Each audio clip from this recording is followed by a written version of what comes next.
Hello everyone, this is Ravinder. I hope you are doing well.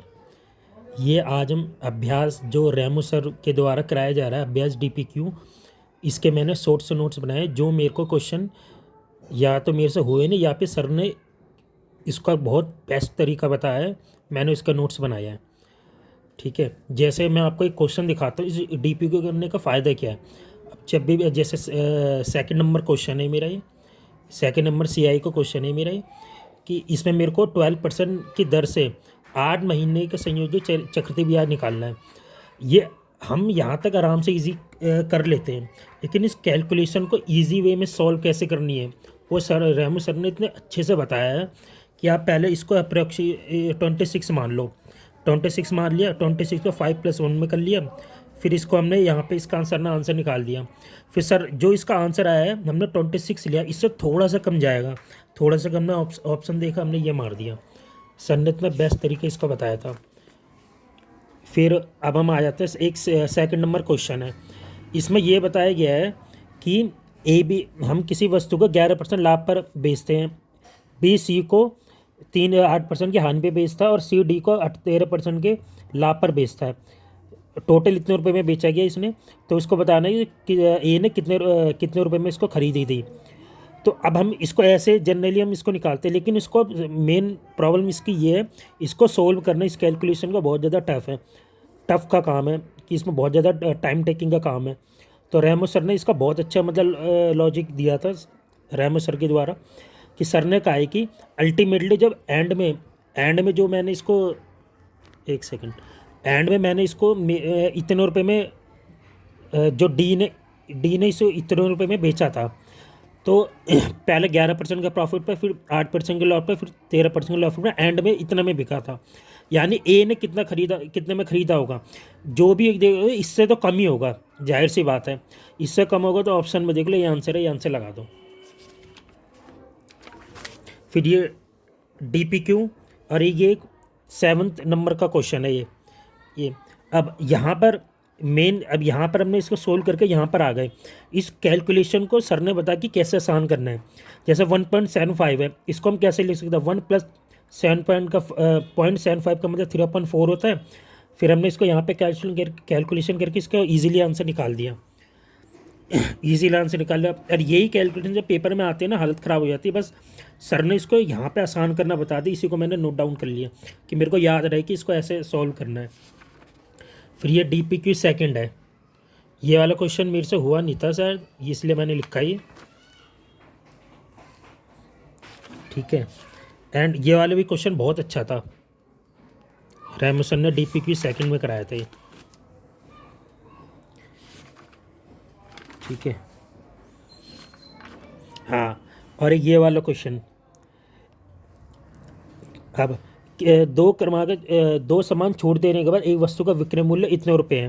यदि वस्तु का विक्रय मूल्य अप्रोक्सीमेशन में ज्ञात करना है, यदि एक छूट दी जाती है और उस वस्तु का अंकित मूल्य इतना है, तो यानी मेरा एमपी इतना, इस पर 2 पर सामान छूट दी जाती इतना है। अब मेन प्रॉब्लम क्या आती है, इसकी कैलकुलेशन कैसे की जाए। ये वैसे कॉन्सेप्ट तो ईजी है, लेकिन कैलकुलेशन इसको टफ बनाती है। तो यही सर ने इसको बताया था कि इसको कैसे ईजी वे में आराम से करना है, कि हमको कोई प्रॉब्लम ना हो। ये डीपीक्यू थर्ड स्टार्ट होता है,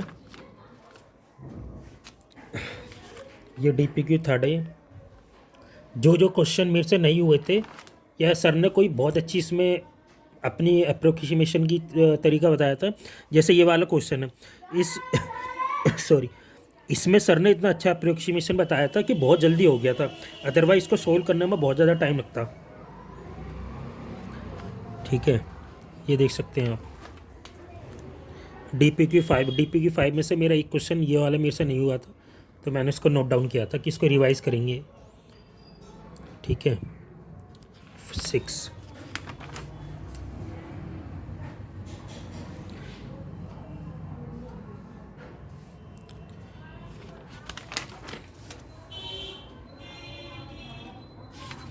डीपीक्यू 7। इसी तरह मैंने जो उनसे मेरे से क्वेश्चन नहीं हुए, उसके सारे शॉर्ट्स नोट्स मैंने इसके बनाए हैं, कि मैं इसको बार बार रिवीजन कर सकूँ, मेरे को याद हो जाए ये वाले टाइप, मेरे से जो उनसे नहीं हुए थे।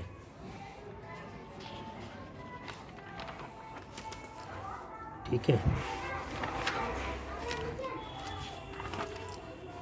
ठीक है, अब आगे चलते हैं। अब अभ्यास DPQ 32। इस समय सर करंट पे अभ्यास DPQ 32 पर है। मतलब आप खुद देखो, सर ने इतने अच्छे तरीके से एक्सप्लेन किया है चीज़ों को।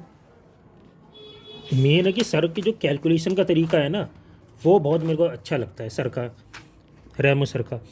अब जैसे सर ने इसको इस क्वेश्चन में अप्रॉक्सीमेशन लेना बताया था, वरना इसको अगर वैसे सोल्व करना पड़ जाए तो बहुत टाइम लग जाता है कि सर इसको जल्दी कैसे सोल्व करेंगे। सर ने इसको फिर बताया था इसको।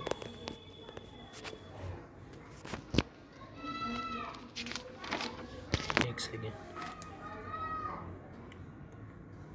ये रहा सर का। ये वाला मेरे को तरीका पता नहीं था पहले इसको मैं बेसिक तरीके से करता था। इसका सर ने तरीका से जल्दी से बताया कि इसको जल्दी से इक्वेशन कैसे बनाएंगे। जैसे मेरी ये वाली इक्वेशन बनी है, ये वाली इक्वेशन मैं ट्रेडिशनल तरीका उससे करता था, लेकिन सर ने इसका डायरेक्ट तरीका बताया था इसका कैसे करते हैं। ये नई चीज़ पता चली थी। फिर अभ्यास DPQ 28A।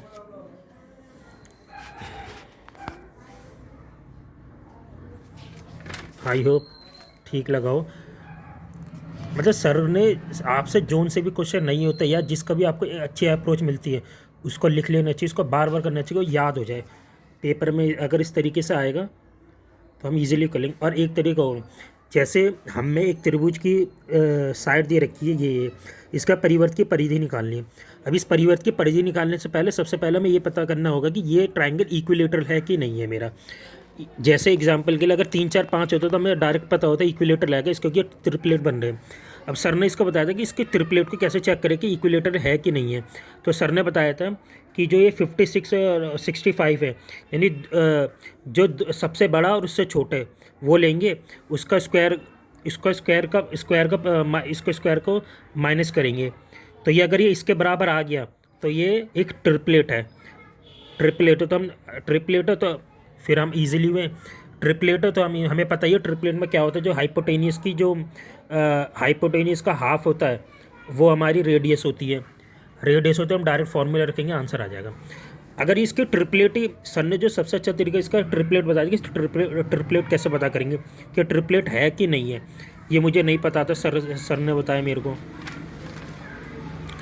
ठीक है, और सर ने फिर इसको, जैसे अब इसका अगर 15.72% है, इसको जल्दी में कैसे सोल्व करेंगे, तो सर ने इसको यहाँ पे ऐसे बताया था कि इसको जल्दी में कैसे सोल्व करेंगे। CI में लगभग ऐसा ही होता है, जितने भी CI ऐसा ही हो गया, उसमें अगर किस तरह कैलकुलेशन ईजी करेंगे सर ने वो बताया था। आई होप आपको ठीक लगा हो। Okay, bye, thank you.